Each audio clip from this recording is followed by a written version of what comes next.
but that's life. That's life. Hello and welcome back to Friday Reads, where we help you find your next read. I'm Jill. And I'm Julie, and we've had a request to do a few more nonfiction things, so today we're going back to biographies and memoirs. So Jill, kick us off.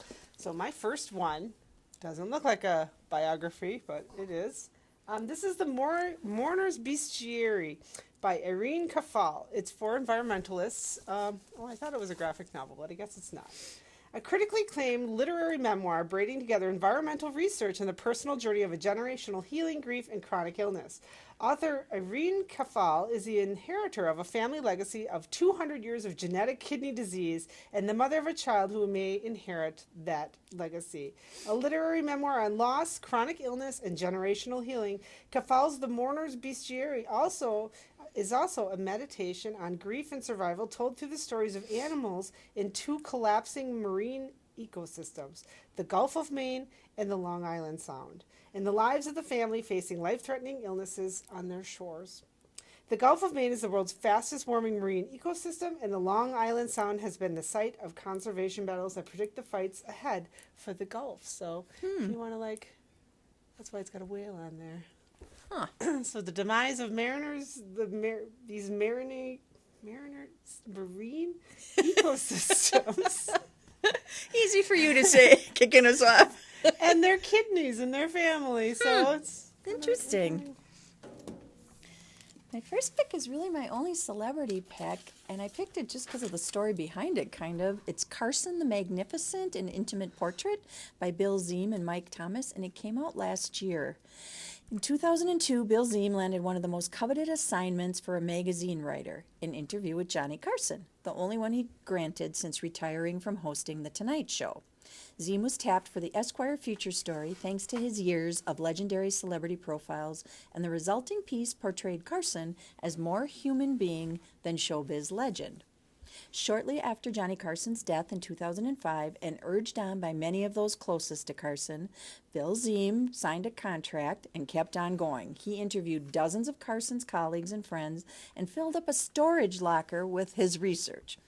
But he got a cancer diagnosis, and ongoing treatments halted his progress. He died in 2023, and his obituary mentioned the Carson book, with New York Times comedy critic Jason Zinnemann calling it one of the greatest unfinished biographies. Yet the hundreds of pages Ziem managed to complete are astounding, both for the caliber of their writing and how they illuminate one of the most inscrutable figures in entertainment history. A man who brought so much joy and laughter to so many millions, but was himself exceedingly shy and private. Ziem traces Carson's rise from a magic-obsessed Nebraska boy to a Navy man in World War II, to a radio and TV personality, to eventually host of The Tonight Show, which he transformed along with the entirety of American popular culture over the next 3 decades. Without Carson, there would be no late-night television as we know it. On a much more intimate level, Ziem also captures the turmoil and anguish that accompanied this success. 4 marriages, troubles with alcohol, and the devastating loss of a child.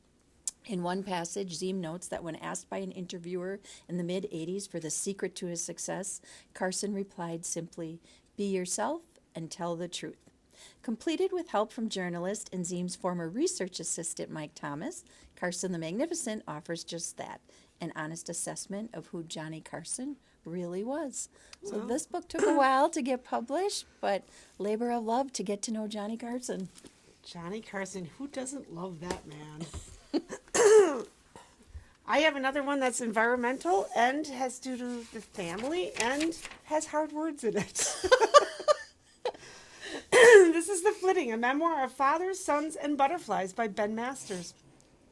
A deeply felt and moving memoir about how butterflies became a vital connection between a son and his dying father.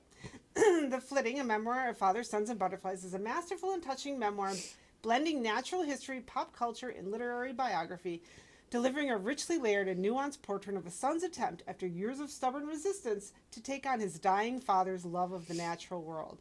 With his father unable to leave the house and follow the butterfly cycle for the first time since he was a child, Masters endeavors to become a connection to the outdoors and his treasured butterflies, reporting back with stories of beloved species, purple emperors, lulworth skippers, wood whites, and silver-studded blues, and with stories of the woods and meadows that are their habitats and once were his. Structured around a series of exchanges and remembrances, butterflies become a way of talking about masculinity, memory, generational differences, and ultimately loss and continuation. Masters takes readers on an unlikely journey where Luther Vandross and the Sopranos rub shoulders with the likes of Angela Carter and Virginia Woolf on butterflies and gender, the metamorphoses of Prince, Zadie Smith, and Joni Mitchell, and how sensibilities evolve, and the lives and works of Vladimir Nabokov and other literary lepidopterists. So, lepidopterist is a study of butterflies. Fathers, sons, and butterflies. Fathers, sons, and butterflies. I thought that was kind of Interesting. cool. An interesting combination of things to put together. My next pick is for history buffs, and this is The 6th Wisconsin and the Long Civil War, The Biography of a Regiment by James Allen Martin, and this is new. This just came out this year. And the review I have is by Doug Crenshaw, because there wasn't a lot of information on this one yet. So Doug Crenshaw says, historian James Martin contends that if biographies of Lincoln or Grant can describe American life during the period in which they lived, then the biography of a regiment of Union soldiers also reveals much about the time and place in which they fought and died, survived, and remembered the Civil War. Reimagining one of the oldest genres of Civil War history, this book presents the story of the war and its aftermath through the lens of a single regiment, the 6th Wisconsin. One of the core units of the famed Iron Brigade, the 6th was organized in July 1861 and mustered out in the summer of 1865, playing major roles at 2nd Manassas, Gettysburg, and the Overland Campaign of 1864. But the regiment's full history is found in the stories of its men learning to fight and endure far from home and away from home amid violence, illness, and death, and in the lives of families that hung on every word in letters and news from those front lines. Those stories also unfolded long after the war's end, as veterans sought to make sense of their experiences, and home communities struggled to care for those who returned with unhealed wounds. Marshalling a vast archive, the author has crafted a compelling and highly original biography in war and peace. In seeing the fight through the eyes of the regiment's roughly 2,000 men and those connected to them, readers will now understand the long history of the Civil War as never before. So, it sounded like an interesting pick. A brand new book.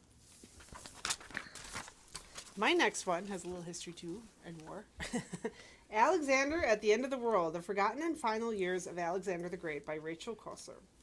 By 330 BC, Alexander the Great had reached the pinnacle of success, or so it seemed. He had defeated the Persian ruler Darius III and seized the capital city of Persepolis. His exhausted and traumatized soldiers were ready to return home to Macedonia. Yet Alexander had other plans. He was determined to continue heading east to Afghanistan in search of his ultimate goal, to reach the end of the world. Alexander's unrelenting desire to press on resulted in a perilous 7-year journey through an unknown eastern borderlands of the Persian Empire that would test the great conqueror's physical and mental limits.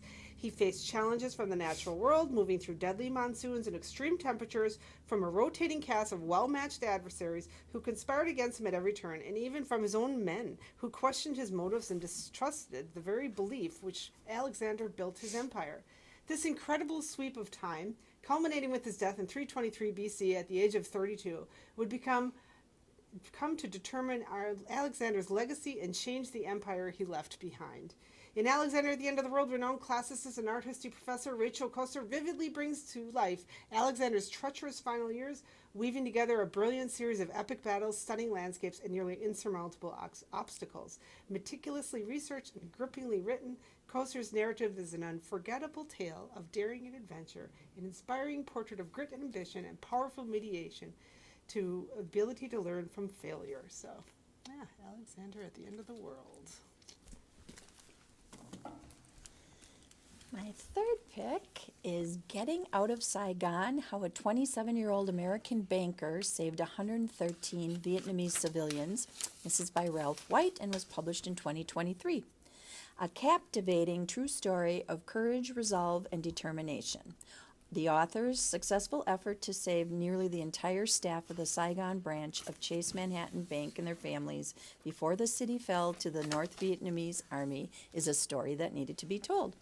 In April 1975, Ralph White was asked by his boss to transfer from the Bangkok branch of the Chase Manhattan Bank to the Saigon branch. He was tasked with closing the branch if and when it appeared that Saigon would fall to the North Vietnamese army and ensure the safety of the senior Vietnamese employees. But when he arrived, he realized the situation in Saigon was far more perilous than he had imagined. The senior staff members there urged him to evacuate the entire staff of the branch and their families, which was far more than he was authorized to do. Quickly, he realized that no one would be safe when the city fell, and it was no longer a question of whether to evacuate, but how to do it. Getting Out of Saigon is described as an edge-of-your-seat story of a city on the eve of destruction and the colorful characters who respond differently to impending doom.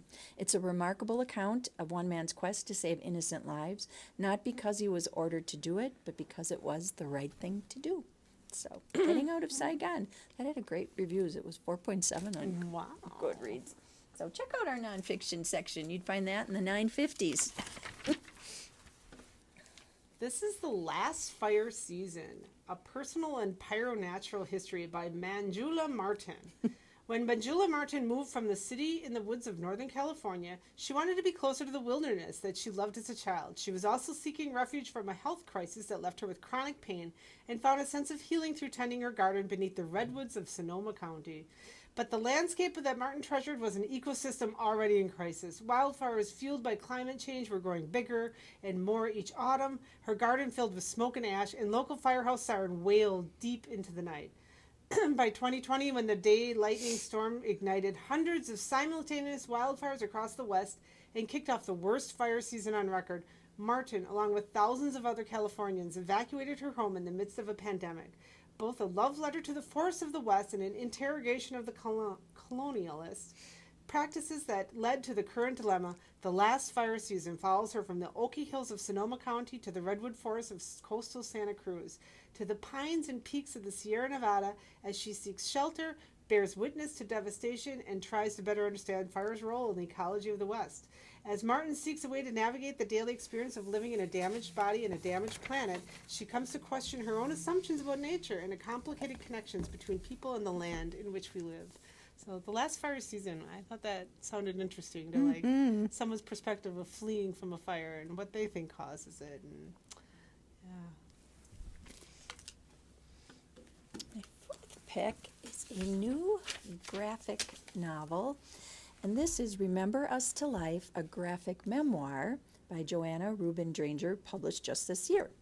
It's available for the first time in English, and it's a moving and masterful graphic memoir exploring one woman's search for identity as she slowly uncovers the truth of how her Jewish relatives disappeared during World War II. Told through a genre-defined blend of illustrations, photography, and found objects, Remember Us to Life chronicles the author's investigation into her Jewish family's history, spanning time, space, and 3 continents in search of her lost relatives.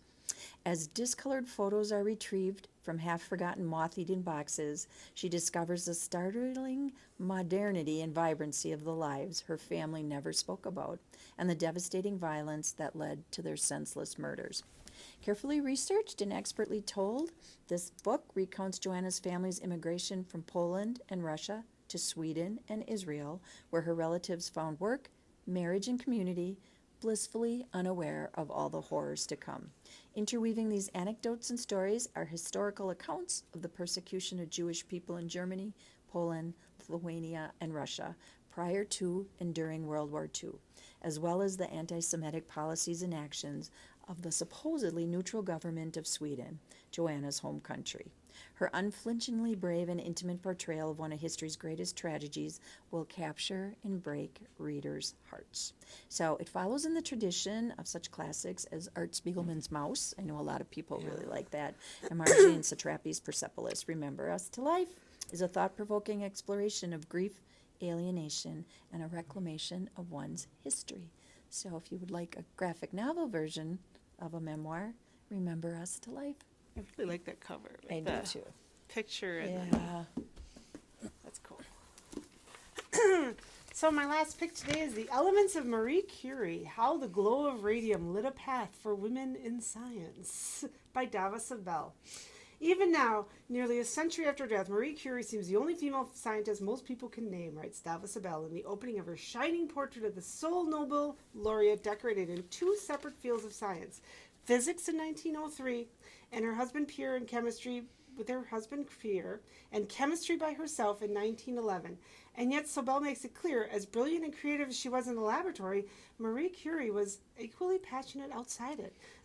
Grieving Pierre's untimely death in 1906, she took his place as professor of physics at Sorbonne, devoutly raised two brilliant daughters, drove a van she outfitted with X-ray equipment to the front lines of World War I, befriended Albert Einstein and other luminaries of the 20th century physics, won support from two U.S. presidents, and inspired generations of young women the world over to pursue science as a way of life. Sobel approaches Marie Curie from a unique angle, narrating her remarkable life of discovery and fame alongside women who became her legacy, from France's Marguerite Perret, who discovered the element of francium, Norway's Ellen Gleditsch, to Madame Curie's elder daughter, Irene, winner of the 1935 Nobel Prize in Chemistry. For decades, the only woman in the room at international scientific gatherings who had probed new theories about the interior of the atom, Marie Curie traveled far and wide, despite constant illness, to share the secrets of radioactivity, a term she coined. Her two triumphant tours of the United States won her admirers for her modesty, even though she was mobbed at every stop. Her daughters, in Eve's later recollection, discovered all at once what the retiring woman with whom they had always lived meant to the world. So, Aw, yay to Elements girls of- in science. Nobel Prizes going all over there in that family. My last pick is Gustav Klimt Drawings and Paintings. This was edited by Tobias Natter and published in 2018. Fall under the spell of Gustav Klimt. Over a century after his death, this artist still startles with his unabashed eroticism, dazzling surfaces, and artistic experimentation. Even the cover of this book, front and back, illustrates that. In this neat, dependable monograph, we gather all of his paintings alongside authoritative art historical commentary and privileged archival material from his own archives to trace the evolution of Klimt's astonishing career. With top quality illustrations, the book follows the artist through his prominent role in the secessionist movement of 1897, his candid rendering of the female body, and his lustrous golden phase when gold leaf brought a shimmering tone and texture to such beloved works as The Kiss and The Woman in Gold. I chose this as my last pick. Jill and I are going to take a break for a few weeks, and then we're going to come back and we're going to feature books that feature art and artists, because we'll be kicking off our summer reading program, which is Color Our World, and it's going to be a summer of art. Well, I hope if you like biographies and stuff that we give you some good ideas of some people you can read about that are got some interesting stories to Yeah, tell. check out our nonfiction section. We know we have biographies in the back, but there's a lot of other great stories in the 700s, the 900s. So check out nonfiction. We've had a few requests for people asking for that.